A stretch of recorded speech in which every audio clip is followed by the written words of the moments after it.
Slaves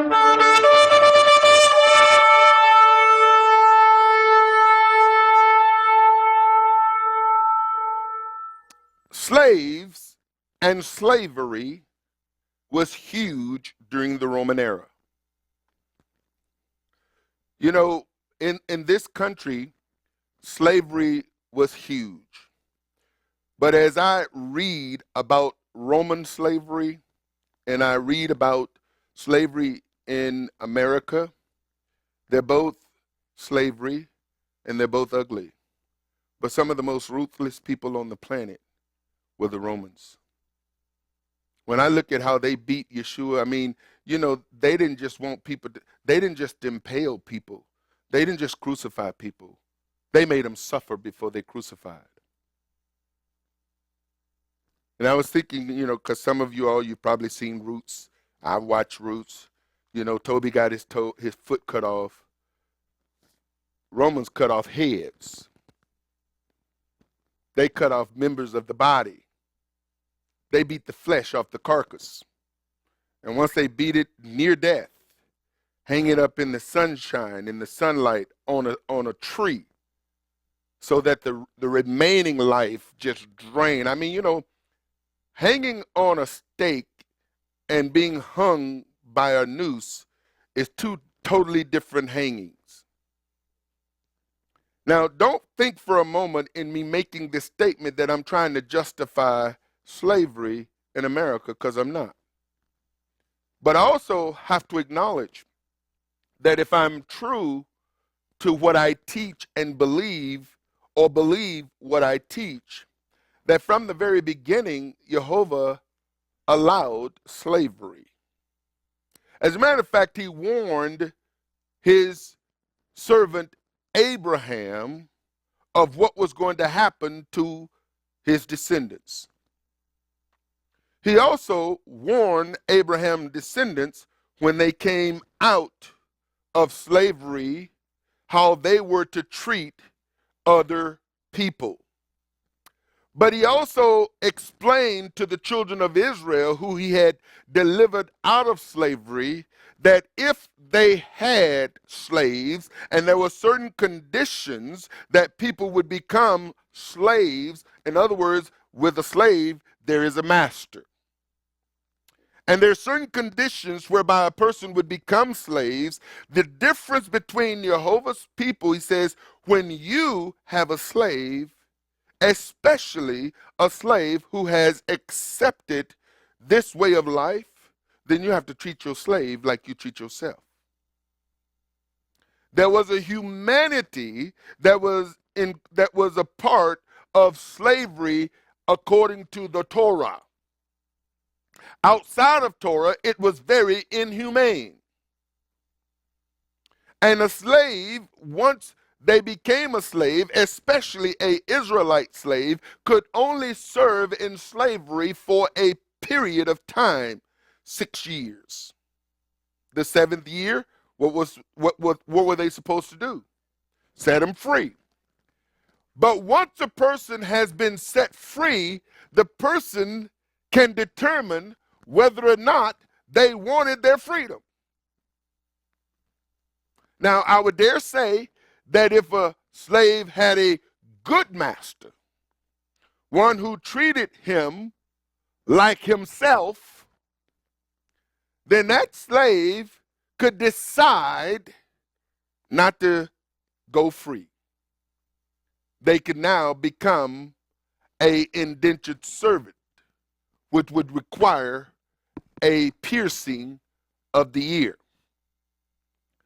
If the person got married, then they can maintain their families. I mean, read Torah and you'll find that the Almighty shared a lot about slavery within the Word.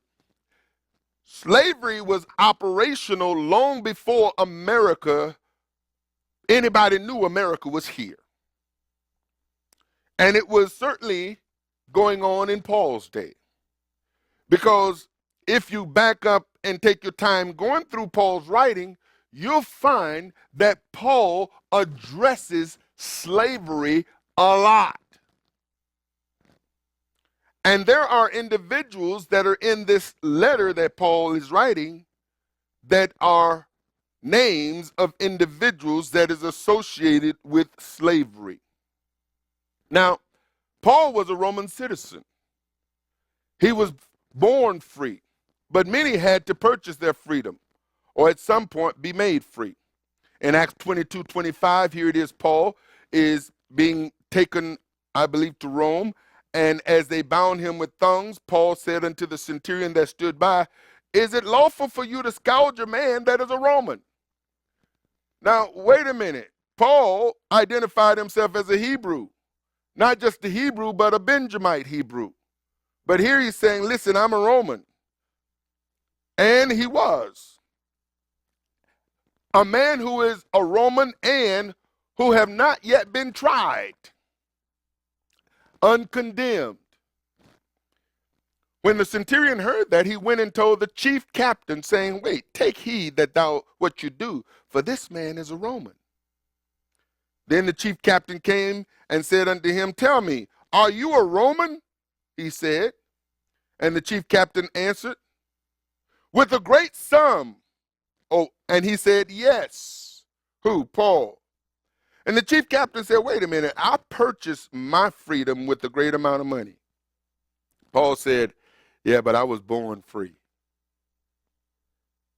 Then straightway they departed from him, which should have examined him, and the chief captain also was afraid after he knew that he was a Roman, and because he had bound him. Paul wrote extensively concerning slavery in his writings. He wrote in 1 Corinthians, he says, are you being a servant? Were you called? Did you come to know Messiah while you were a slave? Now we see the word servant here. And because we see servant, we don't necessarily associate it with slavery, because we see servants that are deacons, servants that are ministers.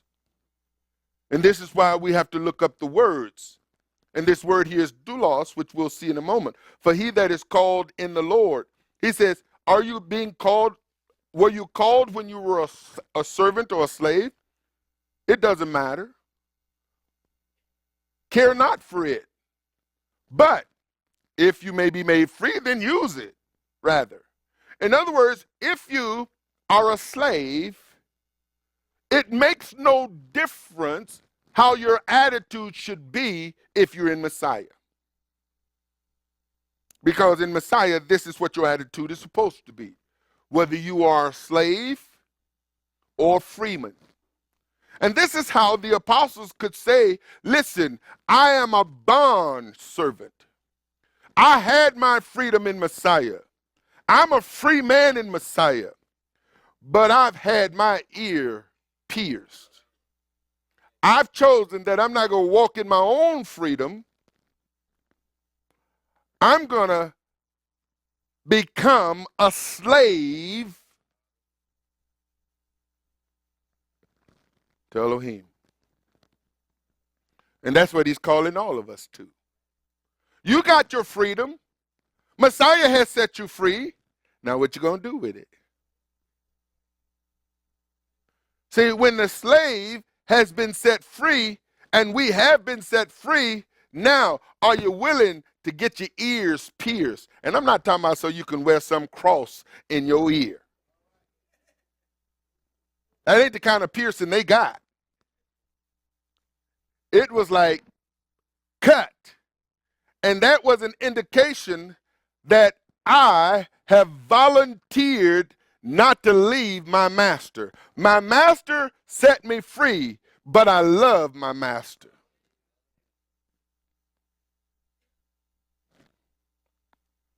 He says, for he that is, now he says, if you were called to be a slave, don't care about that. But if you may be made free, then purchase your freedom. Be set free. And so he's saying, listen, if you are a slave and you have the ability to be freed from your master give you the opportunity to be set free, then receive your freedom, but remain a slave. And it doesn't mean that you remain a slave to the master who set you free. You remain a slave to the master who set you free. For he that is called in the Lord being a servant is the Lord's freeman. You can serve the Almighty even as a slave. Now let's take this into our modern day. Because see, most people don't realize that if you have a job, you are somebody's servant.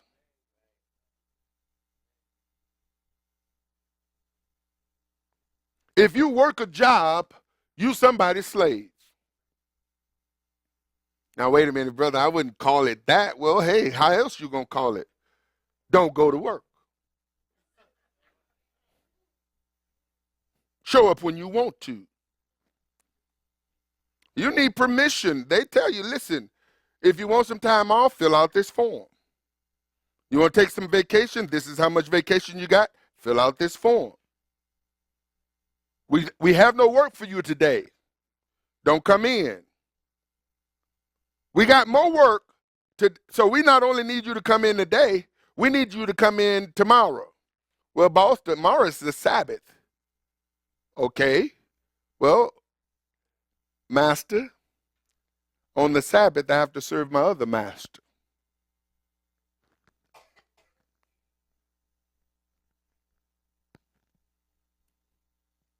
My master, your master, our master said, remember the Sabbath day and keep it holy. So as much as I would like to help you, I can come in on first day, but this day is a day that the one in whom I live and breathe and have my very existence has said to me that I'm not supposed to work on that day. Now, all the other days, I can come in. But this day, I have to serve my other master.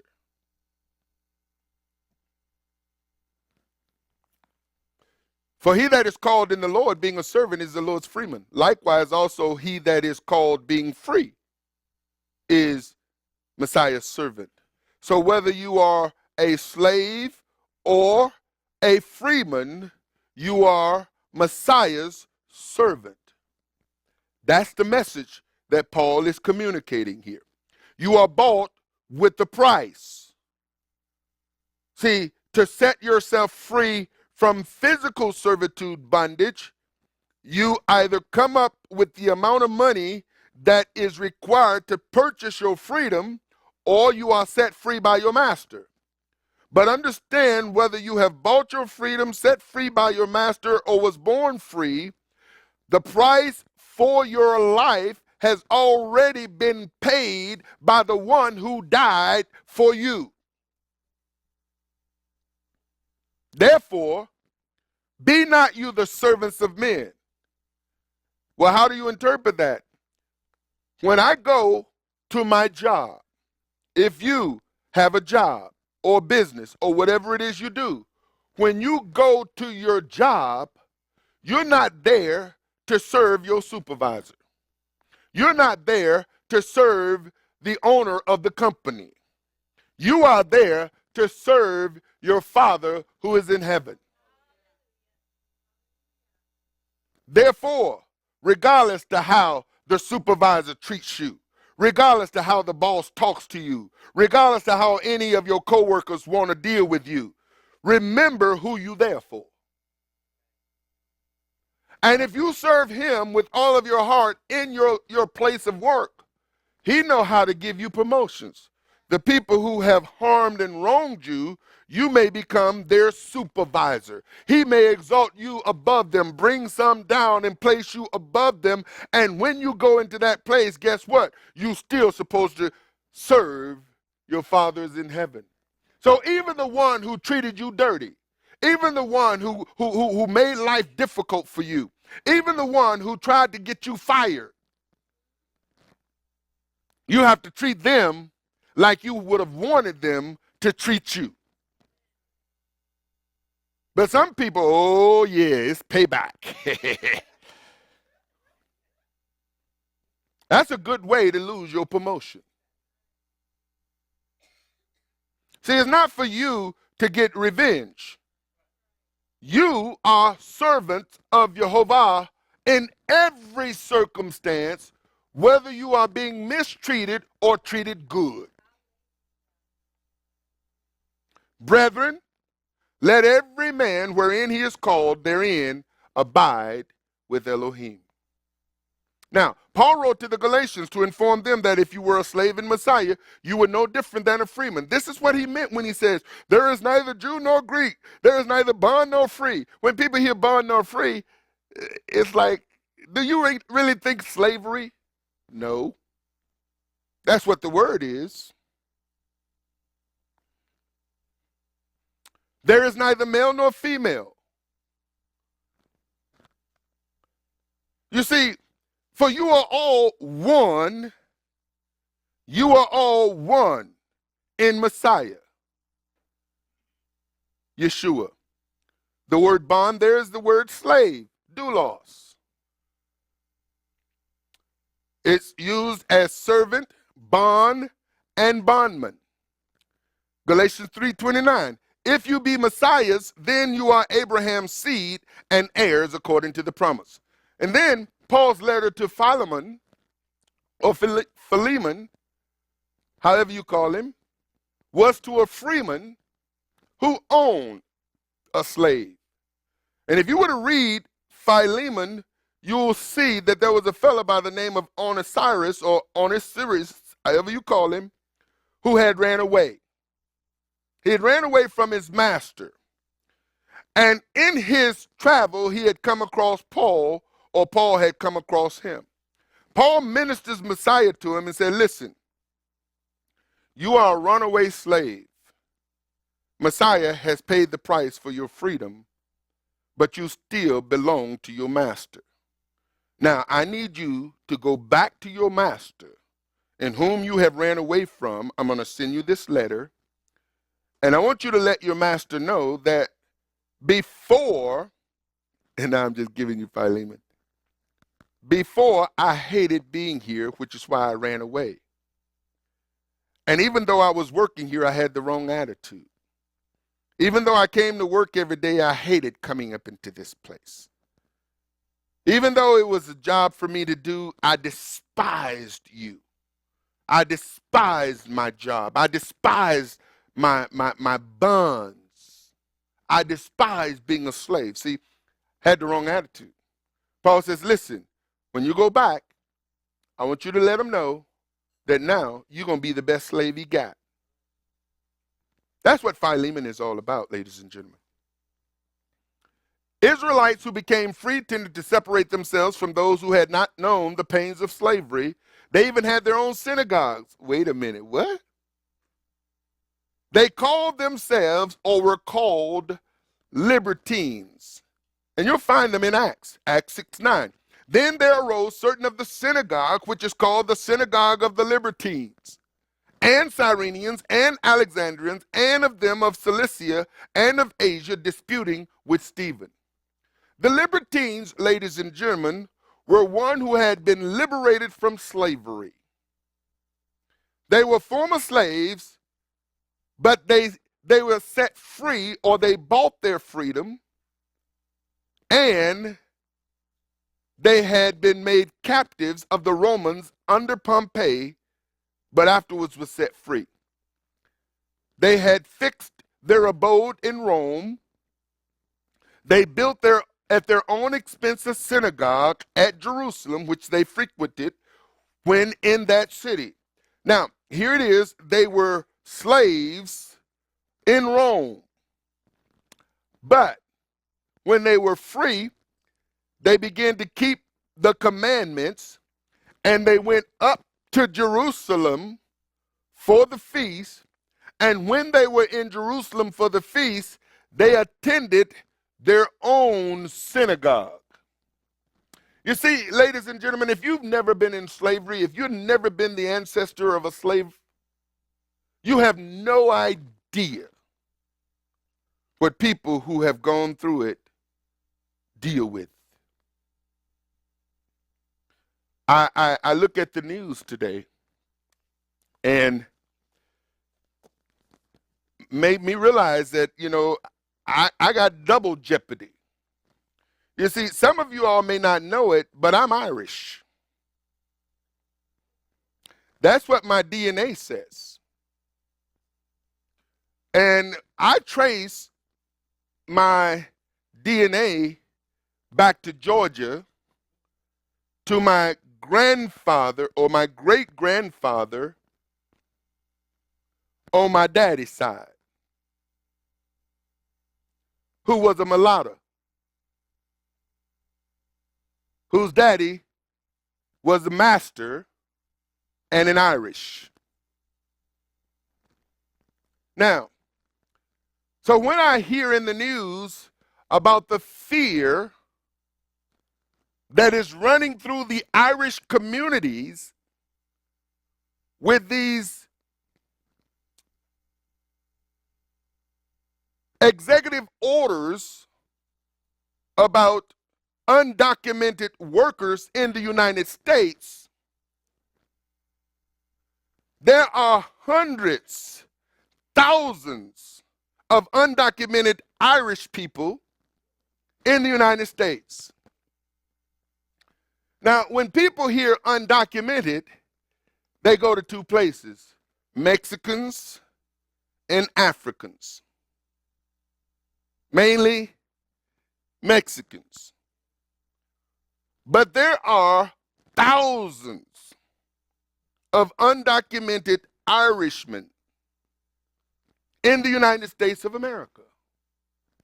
And I watched the whole documentary just yesterday on the fear that is running through the Irish community because they are afraid of being rounded up and sent out of the country. And the beauty is that Ireland is a country who has an economy that is better than the economy of the United States.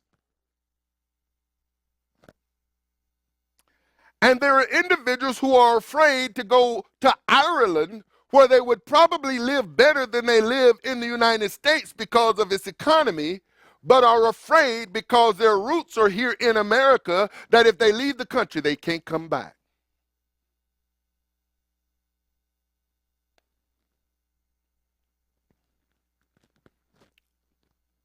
The Libertines were freedmen who had their own synagogue. Why? Why wouldn't they just attend the synagogue of the other Hebrews, Jews, Jewish people? Because when you have dealt with being a bond or a slave or the son of a slave, there's certain things that you don't get. Somebody can say, if you are not a black man, and somebody say, hey boy, come here, that's my boy, you probably wouldn't think nothing of it. But when you are a grown black man and somebody call you a boy, it goes back into places. You see, when people use the N-word, it goes back into certain places. When the police get behind you, it takes you places. See, if you've not been there, you have no idea. So for somebody to say, well, we're all the same, yeah, that is true, supposedly lawfully, but in practicality and action, there are still issues that people are going through within their heads. It's like post-traumatic syndrome. It's like some of these issues that people who come back from the military deal with and then to grow up in certain war-torn communities. And when I say war-torn communities, I'm not talking about Syria. I'm talking about places like Harlem, places like the Bronx, places like, Cabrini Green. Places where low-income housing, government housing, have forced certain segments of populations to live in and give them money to stay in because they don't want them in certain other communities. If you've never had to deal with redlining, to where the banks won't loan you monies to buy houses in certain communities because of the color of your skin, you have no idea.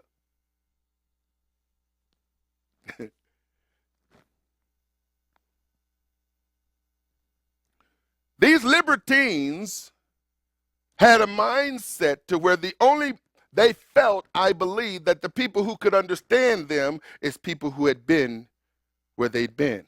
We see the same thing, ladies and gentlemen, in Acts, when the Hebrew-speaking Jews and the Greek-speaking widows, there was a dispute that was all because of culture, ethnicity, language.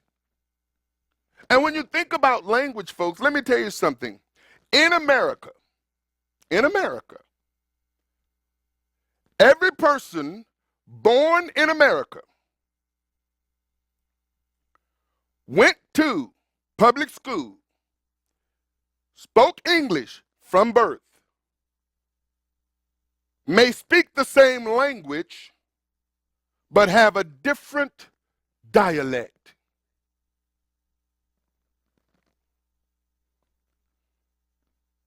My daughter just came from Alabama. Hey, Marla. She was telling me about making sandwiches for Southerners, to where you go to a sandwich shop in the North and people rattle off where it takes 2 minutes to make a sandwich. In the South, it takes 10 minutes. That Southern drawl. You know how people, they draw out their words. Hey, y'all. Not hello. Hey, y'all. And people in the West Coast don't sound like people on the East Coast. People in the North, you go to Texas and there's a certain drawl that's different than the Louisiana drawl. You go to Alabama and Georgia, there's totally different drawls. And don't go to Virginia. You hear what I'm saying?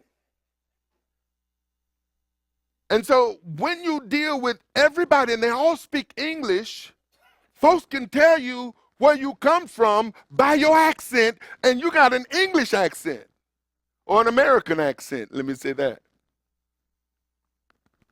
I was talking to a woman on the phone who was helping me with some things, and it just so happened she was in another city or whatever. But the thing is that I said, you know, you sound like you're from New York. She said, close, I'm from Jersey. Now, New Jerseyans can tell the difference between their accent and folks across the water from New York. New Yorkers can tell the difference between them and New Jerseyans. But me, I heard a similarity to that I could geographically identify or locate them, but I couldn't specifically. Whereas people said, no, you ain't from us. You ain't from around here. Because of language.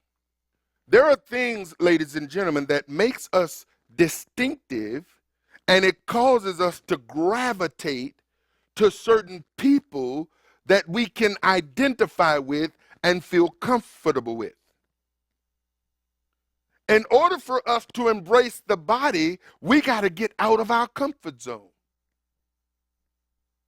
And so when blacks go into certain areas, they have a tendency to gravitate to other blacks. Asians have a tendency to gravitate. Spanish have a tendency to gravitate. We all, by nature, will gravitate to that which we identify with. But when we identify with Messiah, it confronts our gravitational pull.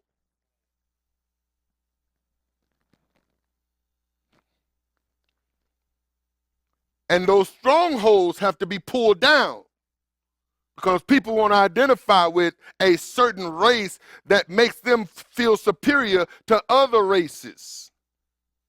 And so when I hear some of the stuff that's going on in the Messianic communities of who the real Jews are and who the real Israelites are and who the real people are, you know, and it's like, okay, where is that headed? First of all, where did it come from? And where is it going? Where is that going to lead you? You know what it's going to lead you? It's going to lead you to an isolation and a superiority over those who you feel to be inferior. It's a trading place. The mindset is what pushes people that way and pull them. And that stuff comes from the teachings that we hear.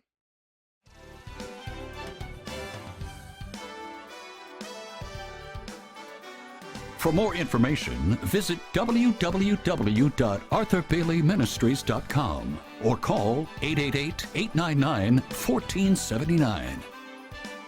This program is made possible through financial contributions from viewers like you. Thank you.